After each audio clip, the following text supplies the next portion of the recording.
mysterious death of one of Hollywood's most alluring actresses. Natalie Wood allegedly drowned in 1981, and her death was originally... For more than 4 decades, one question has cast a long shadow over Hollywood's glittering legacy. What truly happened to Natalie Wood? As a news reporter covering the ever-evolving heartbeat of the entertainment world, this isn't merely a story about a celebrity's tragic end. It's a case study in unresolved tension, emotional fallout, and the unrelenting passage of time. Robert Wagner, once a staple of screen elegance, now exists as a name forever attached to a mystery that resists closure. Natalie Wood's passing in 1981 was officially categorized as accidental, but that verdict did little to calm the growing storm of speculation.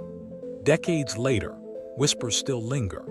They echo through documentaries, press briefings, and family memoirs, each adding a new layer to a story that feels more like an open wound than a closed case. Thanksgiving weekend in 1981 was supposed to be a quiet reprieve for Natalie and Robert. The yacht Splendor was their retreat, a floating bubble meant to distance them from the chaos of Hollywood.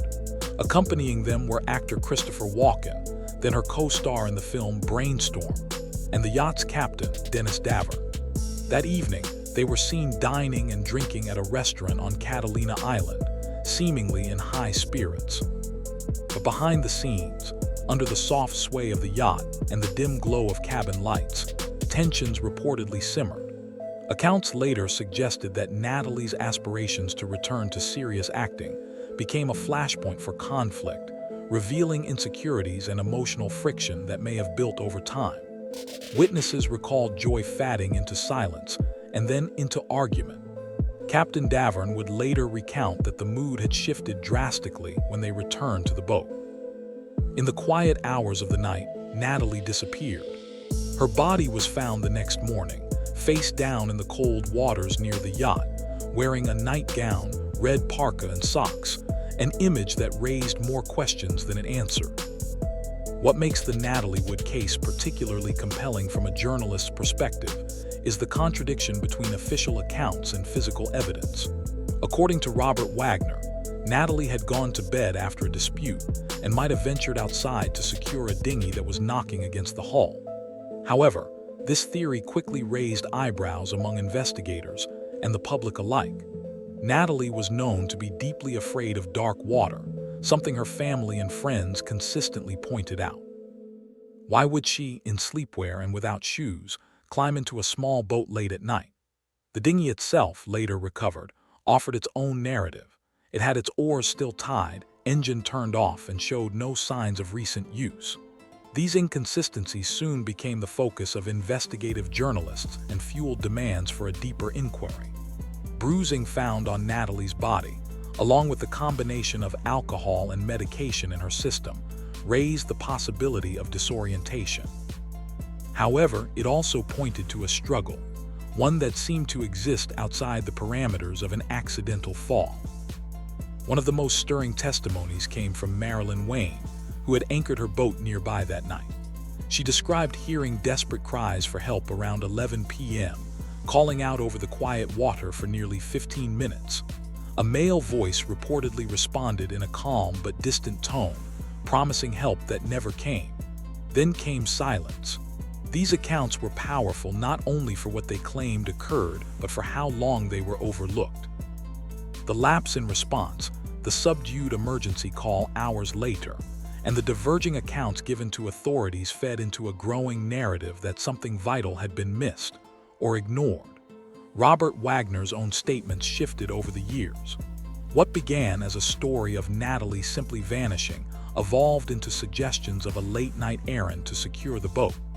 While these may seem like small edits, they unsettled investigators. Lieutenant John Corina of the Los Angeles Sheriff's Department would later express that Wagner's account didn't quite add up, pointing out that truth rarely shifts in so many subtle ways without reason. In 2011, the tide shifted when the case was reopened. Lana Wood, Natalie's younger sister, had never stopped raising questions. Her persistent belief that the original investigation had been rushed or misled brought fresh scrutiny to long-dormant records. In her 2021 memoir, little sister. Lana laid out her version of events, including claims that Captain Davern had privately confessed to downplaying the seriousness of the argument that night out of loyalty to Wagner. According to Lana, Davern recalled hearing a loud noise and being ordered not to activate any lights or call for assistance. These were bombshell claims, and they reignited public interest. New witnesses emerged, some recalling screams, others remembering Wagner's temper in earlier decades. While the authorities confirmed that Wagner remained a person of interest, they also noted the lack of physical evidence sufficient to press charges.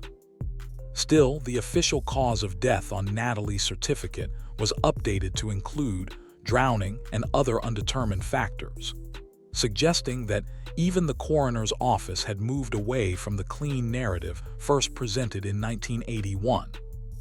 Robert Wagner, the emotional and reputational toll was immense.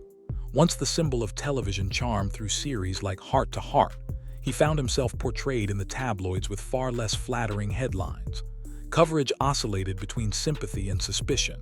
His 2008 memoir, Pieces of My Heart, served as both a tribute to Natalie and a meditation on grief. In it, Wagner expressed sorrow, not just over Natalie's death, but over the way it altered the course of his life. However, critics and journalists alike questioned the timing and tone of the release. Was it a heartfelt reckoning or a preemptive effort to shape the narrative before others could? During interviews following the book's publication, Wagner maintained that the incident was a tragic accident. Still, he declined to participate in further questioning during the reopened case, which some interpreted as caution, while others saw it as evasiveness. In 2020, the conversation took yet another turn when Natasha Gregson Wagner, Natalie's daughter, released the documentary Natalie Wood, What Remains Behind. The film aimed to humanize the late actress and defend her father. Natasha, who was only 11 at the time of Natalie's death, remembered a loving family and questioned the accusations against Wagner. Her perspective offered a contrast to the public narrative and reinforced the internal divide within the Wood family. Natasha's recollections were heartfelt, but Lana Wood countered them with her own steadfast belief that justice had not been served. This familial rift played out in interviews, book releases, and social media discussions, each side receiving both support and criticism. From a media analyst's viewpoint, this divergence further blurred the lines between personal truth and public perception. And through it all, the question remained unanswered. Who, if anyone, bore responsibility for what occurred that night? In 2025, at the age of 95, Robert Wagner finally agreed to a limited interview. His voice, frail and reflective, carried a weight of sorrow rather than self-defense. When asked directly about that fateful night, he paused and with visible emotion remarked, "I should have gone after her." The moment was somber, not quite an admission, but not a denial either. It was a statement full of regret, echoing the language of someone who no longer sought vindication, but who wished he had done more. Friends who visited him in his later years noted that he rarely spoke of Hollywood. Instead, conversations returned to Natalie, to the memories they once shared, and to the irrevocable silence that followed. He reportedly avoided the ocean altogether after her death. The once soothing sound of waves had become a painful reminder of what was lost. The Natalie Wood case remains one of Hollywood's most enduring unsolved mysteries. As a journalist, covering this story over the decades has highlighted not just the details of a night that changed lives, but also the evolving nature of public memory. Cases like these become more than legal puzzles. They transform into cultural touchstones, symbols of grief, justice, and the complexity of human relationships. Whether one believes in Wagner's innocence or suspects there is more to the story, the fact remains that Natalie Wood's life and death touched millions. And while her legacy continues through her films and the people who loved her, the night of November 28, 1981, still casts a long shadow, waiting for an answer that may never arrive.